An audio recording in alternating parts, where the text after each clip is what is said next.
Saudara Menteri Sekretaris Negara Pratikno membenarkan adanya pembengkakan biaya penyelenggaraan upacara Hari Ulang Tahun ke-79 Kemerdekaan Indonesia.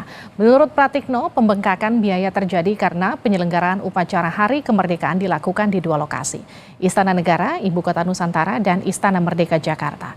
Namun Pratikno mengklaim pembengkakan biaya upacara Hari Kemerdekaan tak selalu signifikan. Ia menyerahkan ke Ketua Penyelenggara Upacara Heru Budi Hartono untuk penjelasan lebih detail.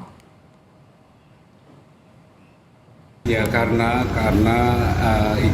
upacara sekarang itu kan diselenggarakan di dua tempat, tentu saja anggarannya ya tentu lebih besar daripada sebelumnya, tetapi tidak signifikan. Oh nggak apalah saya. Aduh, mungkin Pak Kasetpres yang lebih tahu. Mensesnek Pratikno menyangkal pemerintah mengeluarkan biaya sewa mobil Alphard hingga 25 juta rupiah per hari di IKN untuk menunjang perayaan HUT RI. Pratikno menjelaskan Mensesnek menyediakan bus untuk transportasi para tamu. Namun Pratikno tak menampik keterbatasan fasilitas transportasi dan infrastruktur jalan jadi kendala penyelenggaraan upacara Hari Ulang Tahun ke-79 Kemerdekaan di IKN.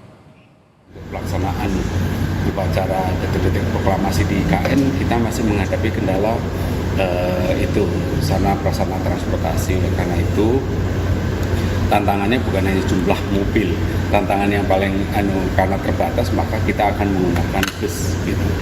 Jadi kita akan memfasilitasi transportasi berupa bus untuk menuju tempat upacara. Pak, 25 juta per hari untuk Alphard. Oh iya, itu kan lokal, pasar lokal, itu bukan kita. Dan kita besok nggak akan menggunakan itu kan, kita akan menggunakan. Kepala Staf Kepresidenan Muldoko merespon soal melonjaknya harga sewa kendaraan untuk peringatan HUT RI di IKN. Muldoko menilai wajar harga sewa kendaraan mahal karena khusus untuk peringatan proklamasi kemerdekaan. Menurut Muldoko, di IKN masih penuh keterbatasan hingga wajar bila harganya mahal. Kami kutip dari laman kompas.id, Muldoko bilang kalau untuk National Day atau Hari Kemerdekaan menurut saya nggak ada yang mahal. Tapi bukan berarti terus penggunaan anggaran negara suka-suka kita. Semuanya bisa dikontrol. Kepala Sekretariat Presiden Heru Budi Hartono membantah sewa 1.000 unit mobil mewah untuk fasilitasi tamu negara dalam upacara peringatan 79 tahun kemerdekaan Indonesia di Ibu Kota Nusantara. Heru menekankan kendaraan yang diperkenankan masuk ke IKN hanya untuk rangkaian presiden. Sementara seluruh tamu akan diangkut menggunakan bus yang disiapkan pemerintah. Kementerian Sekretariat Negara tidak pernah menyewa 1.000 unit mobil di IKN. Saya tidak tahu itu informasi dari mana.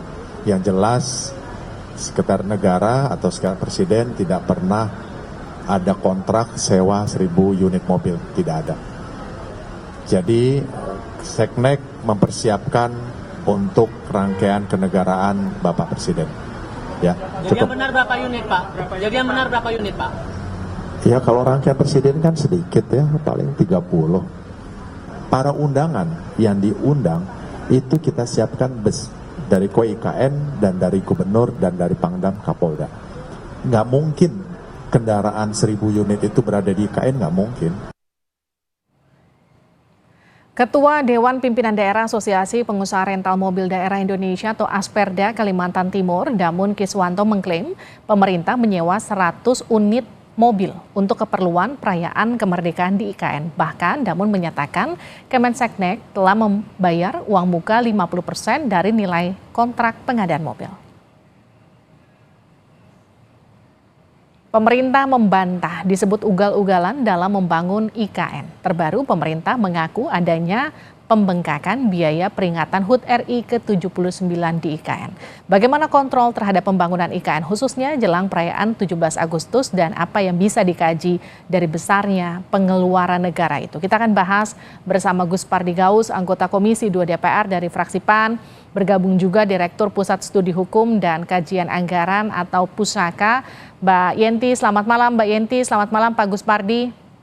Selamat malam, Assalamualaikum warahmatullahi wabarakatuh. Waalaikumsalam. Jadi saya mau tanya dulu ke Pak Gus Pardi, ini kan ada dua informasi yang beredar bertolak belakang. Yang satu bilang tidak ada penyewaan mobil, hanya rangkaian rombongan presiden yang masuk ke KN, tapi kemudian asosiasi mengamini ada penyewaan mobil mewah 100 unit. Jadi informasi yang nyampe ke DPR seperti apa Pak Gus Pardi? Kita bersyukur Kompas TV sudah memaparkan persoalan-persoalan gonjang-ganjing tentang bahwa Istana Negara mempersiapkan dan melakukan pengadaan terhadap perayaan ulang tahun yang diadakan di 2 tempat. Yang kedua adalah adanya klarifikasi dari pihak pemerintah dan dapatnya kita informasi dari pengadaan mobil. Tadi dikatakan ada yang 1.000, ada yang 100, ada yang 30. Oke. Artinya masih terjadi sesuatu yang belum pas. Mana yang sebetulnya yang bisa diambil informasi yang valid itu. Yang jelas pembengkakan kalau diadakan di 2 tempat biasanya lazim 1 tempat, sekarang 2 tempat terjadi kenaikan biaya operasional dari kegiatan perayaan ulang tahun. Namun memang sudah beredar di mana-mana bahwa pihak istana akan menyediakan mobil-mobil yang mewah dan jumlahnya itu ada yang bilang 1.000. Sekarang ini dari pihak pengada mobil itu nilainya 100 dan sudah membayar pihak pemerintah sebanyak 50%. Barangkali inilah yang bisa kita jadikan dasar terhadap biaya yang sebetulnya yang akan dikeluarkan oleh pemerintah. Pak Gus Pardi, maaf saya potong, izin maaf. Yang jadi pertanyaan saya itu kemudian gini, kalau sudah diakui anggarannya akan membengkak, Anda pun mengamini karena ini dilakukan di 2 lokasi yang berbeda, di IKN dan juga di Jakarta, yang kemudian jadi pertanyaan masyarakat dengan anggaran yang membengkak itu, pagu anggarannya tuh dari mana dan juga kemudian menutupinya itu dari mana Pak Gus Pardi? Karena ini perencanaan yang sudah jauh direncanakan oleh pihak pemerintah dan juga dibicarakan di Komisi 2 tentang anggaran perayaan ini. Dan ini memang berada di anggaran Seknek. Oleh karena itu adanya terjadi pembengkakan, tadinya hanya Istana Jakarta, sekarang ada di 2 tempat. Tentu ini sudah dipastikan terjadinya pembengkakan terhadap anggaran perayaan ulang tahun 17 Agustus 2024 itu. Yang jadi persoalan yang dilansir oleh berbagai mass media itu kan terkesan bahwa pengadaan mobil yang dilakukan oleh asosiasi itu karena jumlahnya yang sangat terbatas di Kalimantan Timur sehingga terjadi upaya-upaya mencari mobil ke Pulau Jawa sehingga biayanya itu sebagaimana dikatakan oleh berbagai mass media ada yang kenaikannya 5 kali lipat dan lain sebagainya. Dan inilah yang perlu dijelaskan oleh pihak pemerintah, oleh Menseknek, kebenaran daripada informasi yang sudah viral di mana-mana. Di satu sisi kita dalam suasana keprihatinan, kesusahan hidup masyarakat banyak. Di satu sisi terkesan pelaksanaan daripada perayaan ini karena pengadaan mobil mewah yang diungkapkan oleh media itu, tentu pihak pemerintah perlu mengklarifikasi tentang kebenaran informasi yang disampaikan tersebut. Gini Pak Gus Pardi, ketika kemudian ini sudah direncanakan jauh-jauh hari, ditargetkan akan kemudian dilaksanakan perayaan HUT RI ke-79 ini di 2 tempat, di IKN dan juga di Jakarta. Tapi kan setelah waktu berjalan banyak target-target yang tidak tercapai. Landasan pacu bandara nggak bisa selesai sampai 17 Agustus untuk digunakan. Tol kita masih berkejaran dengan waktu karena sampai sekarang masih belum bisa digunakan. Kabarnya akan segera bisa digunakan menuju 17 Agustus. Tapi yang jadi pertanyaan gini, kenapa kemudian terkesan ngotot harus dilaksanakan di 17 Agustus ini begitu? Kenapa kemudian tidak bisa ditunda saja? Sebetulnya bagi saya ini sangat sering saya bicarakan di RDP. Ketika berbicara dengan Menseknek tentang pelaksanaan acara 17 Agustus itu di Istana IKN itu. Menurut hemat saya tidak ada korelasinya antara pembangunan yang sudah dengan perayaan. Saya selalu dikatakan perayaan itu di mana saja bisa, apakah di sawah, apakah di mal, apakah di lapangan terbuka dan lain sebagainya. Cuman barangkali pemerintah kenapa melakukan 2 tempat sekaligus dan ini barangkali dijadikan momentum. Namun keinginan pemerintah momentum itu apa? Target-target yang diinginkan oleh pihak pemerintah terutama Pak Presiden pada tanggal 17 Agustus 2024 itu ada keinginan, ada upaya-upaya, ada dalam tanda kutip pemaksaan supaya pembangunan yang diharapkan oleh Pak Jokowi itu adalah dalam kondisi sebagaimana yang beliau harapkan. Namun, sebagaimana yang diungkapkan tadi, ada beberapa apa yang diinginkan, apa yang ingin dicapai, ternyata ini jauh dari harapan dan keinginan itu.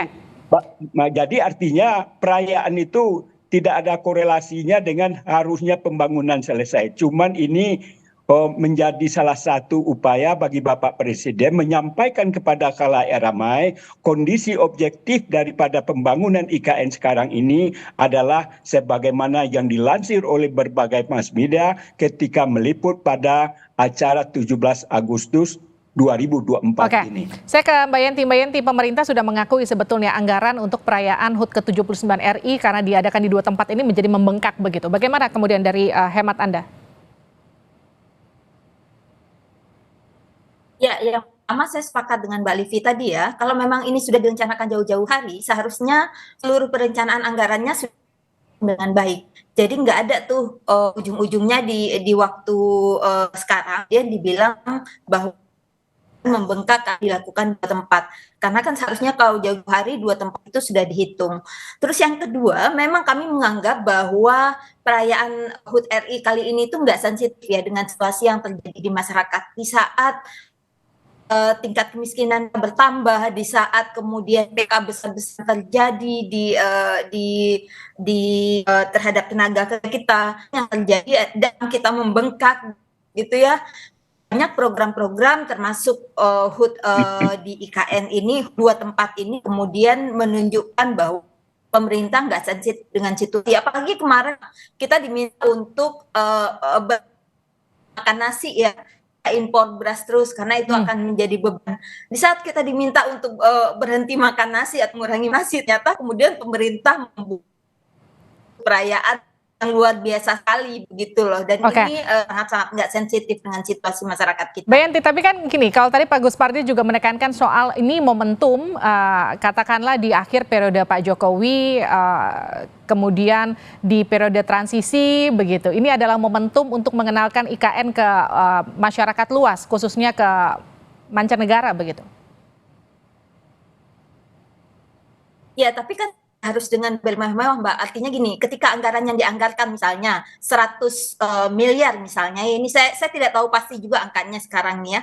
Tetapi ketika dianggarkan 100 miliar untuk di 2 tempat, seharusnya dengan 100 miliar itu pemerintah bagaimana caranya itu cukup.